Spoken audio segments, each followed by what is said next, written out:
Alright, hey everybody. We are going to give Mama Marcy a break for the week. And so we're going to do like 15 minutes of what's going on out in the field before these storms come. Because we've been rushing over the last 4 or 5 days to get all sorts of work done. So over here, it's something we normally try not to do. But I went through and tilled a strip of area. I'll explain what we normally do in a second because I've got it on display, but we have a real problem, hold on, with compaction in our soil and clay in our soil. We're still trying to break up the compaction from decades of hay, and it's northern Illinois, so we got a high clay soil. So what we've done is I went through with our BCS rotary plow over and over and over again to really loosen this up and get us some of those old-fashioned raised beds we used to do when we were still growing in Elgin. Sadly, the BCS stopped working, but that's a side note. I came back through with the tractor then and just lightly tilled the surface with the behind the tractor till just to smooth it out. I'm hoping we have about 12 inches deep of very soft soil. You can see there's lines in the soil here, I don't know, but I just went through and I seeded carrots and beets, and minus the cats who think that all the new soil is playtime, nobody should be walking on it at all. Hopefully it'll stay loose enough that we'll get some bulking on those carrots and beets. Otherwise, we have another solution. We'll get to that next time, I think, because we don't have it built yet. So we're gonna walk, well, let's walk up this way while we're still filming. One of the things we did is this year, this acre here, it's not fenced in yet, it's gonna be all the squash. So summer squash, winter squash, probably some melons and cucumbers as well. Do you wanna go in front of me so I don't run you over? Are you okay like that? I'm fine. Okay, sorry guys. What we did last year, because this was all the regular crops, after they were done, when we had a chance, we overseeded with Dutch white clover.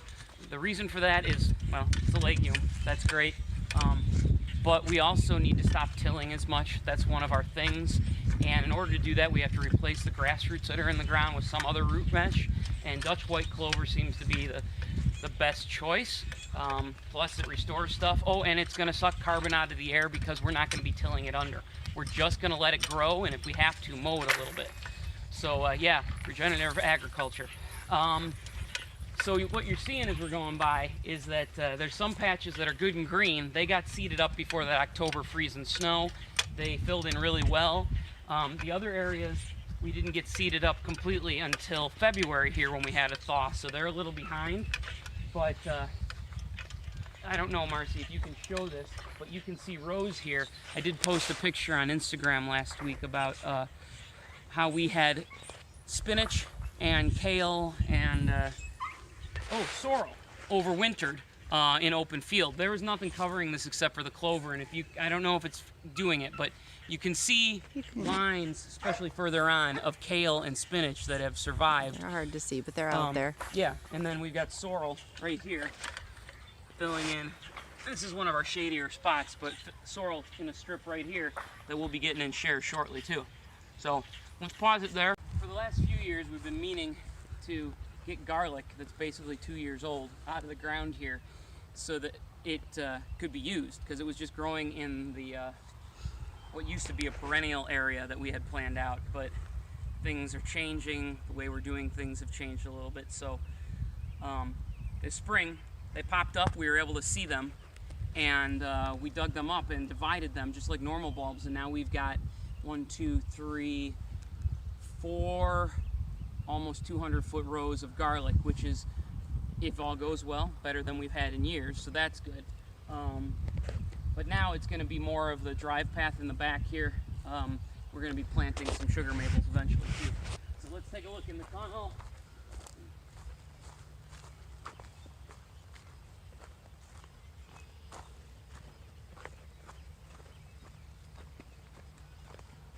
We're just going to duck underneath, Mars. Okay. Let me undo it, and then we'll go in. This is a rear tunnel, the second one we built. Tunnel does not mean underground. Sorry, it's short for high tunnel, poop house, whatever. Go on in, babe. It's good. So this is the tunnel that we would have planted if things didn't freeze over so early last year. We would have had planted for our January and then February, March greens. What they've got in them are those seedlings that overwintered for the most part, and then some new ones. We've got spinach, we've got some kales, chard, and cabbage over here with some bunching onions. So we're not harvesting this yet, some of this kale maybe in the next couple weeks. But we will be starting the harvest in here soon, because the tunnel we're going to go to now, the first tunnel, it's just finishing that first planting of greens that did kick back in after all the cold, or almost cold, but not enough sun was there. I guess, I don't know if we saw, we also have a lot of seedlings in here. Everything's backing up in the house because we're, I think, quadrupling our planting and our seeding. So we've got these out here in the tunnels because we don't have room elsewhere, but they're doing great. Yep, we've got the oldest actually once a week. He's doing a rotating mix of 4 different full trays of greens, so that's his job this year, to actually have that ready so we have that on a regular basis, because that's one of the things I've had trouble with, is keeping up with that once we get into the heat of the summer. So why don't we pause it and then we'll go to the other tunnel? Okay. Oh. All right, we're going to actually pit stop here on the way to the other tunnel. That is the first tunnel.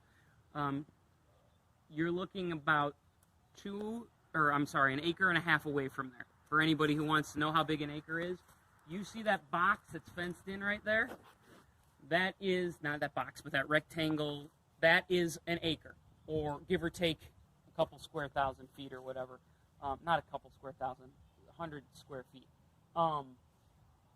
We have sectioned off acres at a time because, one, we've got the animals, we've got pigs, we've got goats, and then the chickens.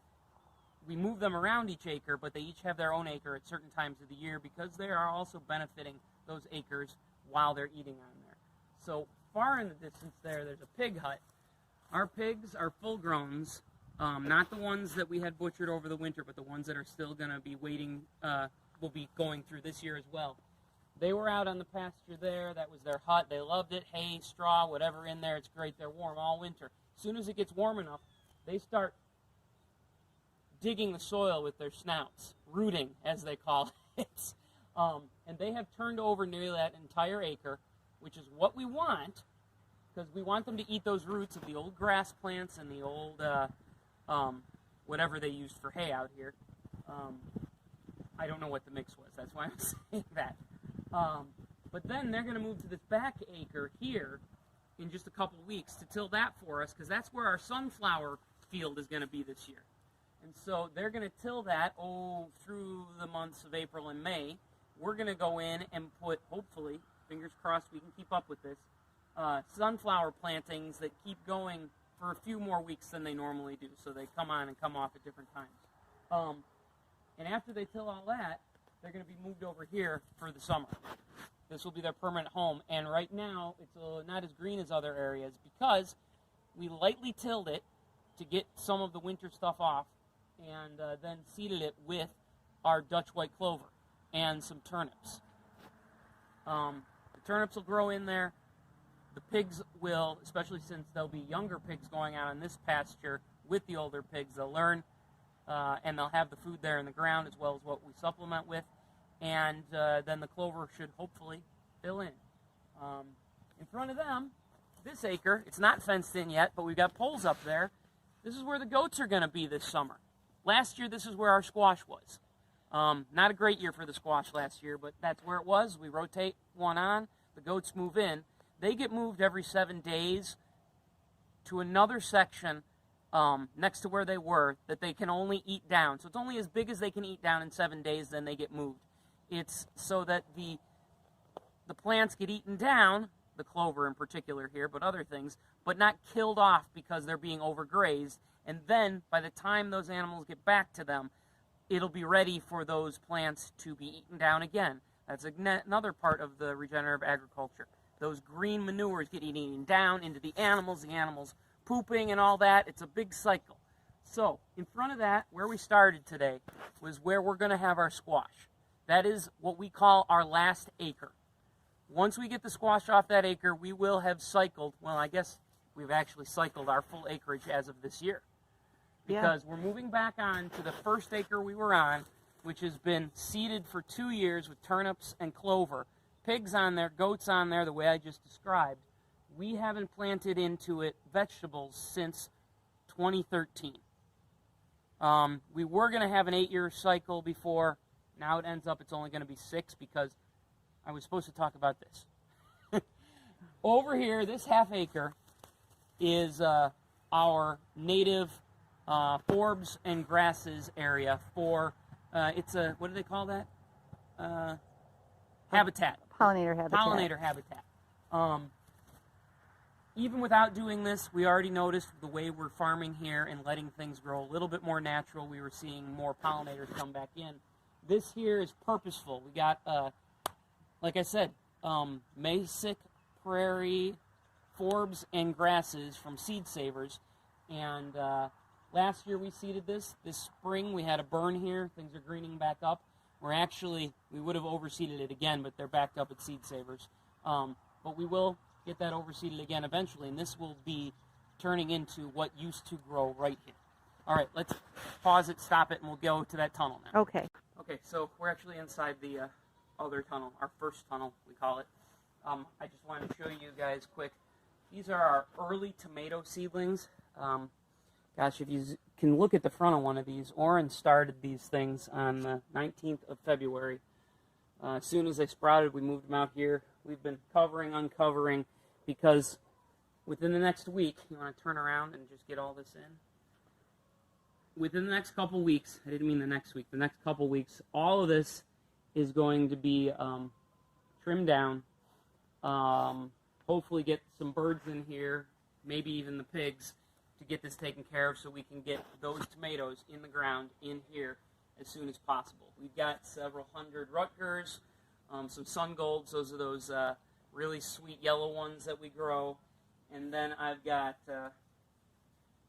mortgage lifters, so we'll hopefully have some early beef steaks as well in there. The Rutgers are normal red, that's really our favorite. We got cucumbers and stuff too, but we're going to go out of here because I don't want to keep rambling on. This is the last of the winter harvest here. You can see we've got kale and then some lettuce and spinach in here. In fact, the spinach is it's too warm in here for the spinach now. It looks like it's getting ready to bolt, so this spinach might be the last of it, but that's okay. We got more of it, and it's just a matter of it growing. So let's stop it and let's move on. Hey guys, dinner time. Kids are doing chores. Everybody knows because dogs start and then everybody else starts barking for food. This guy here is Eric. Come here, Eric. Eric is going to be on our farm until he gets old and gray. Eric is our main breeding boy. And then the two pink and black, well, I don't know what you call them, are going to be our two girls. So these two guys will be moving on, yes. But we also have a black and white piglet. We'll show you briefly when we get up there. That will be joining them as a breeder too. All right, let's. Well, all right. So this is the last stop here today. This is what we call the first acre because it's the first acre that we started work on back in 2013. It's been through a lot of changes. Well, that's 7 years. If you look out into the field here, you actually see stripes of brighter green and darker green. The brighter green is where we accidentally seeded too much of that Dutch white clover. It's not too much in any other way than it just went really thick there, so it's filling in nicely. What we did today, though, is we got some of our seedlings that were in that far tunnel, put them in the ground. The ones that aren't going to have a problem with the cold or dropping down to freezing here and there, we've got past where the hoops are. Under the hoops, we're going to have plastic over these that we'll pull on and off depending on the temperature overnight because it's lettuce and Bilko or Napa cabbage. And in fact, the cabbage here, because we have a fly or a flea beetle problem here, a real heavy load, we will keep these hoops up over them even into when we don't have really cold temperatures, but they will be a fabric to keep the flea beetles from getting in there, or at least cut down on it, because it's just crazy. It's just like lace once a flea beetle is done. So that's the deal. Up at the top here, I didn't know if I told Marcy this, but we seeded 2 rows of sunflowers. These will be the earliest planted sunflowers. I just wanted a buffer there before the fence so I don't have to worry about bumping into it if we're working. And then the first radishes, outdoor radishes of the year, we put in there as well. So that's the trip around the farm here today. I think we'll be putting something else up. I don't remember what it was, some video I've got going. And then I think on Saturday again, we're probably going to do play with the goats around noon. Maybe it'll work better this time. And so yeah, there you go. See everybody soon, or not. Stay safe.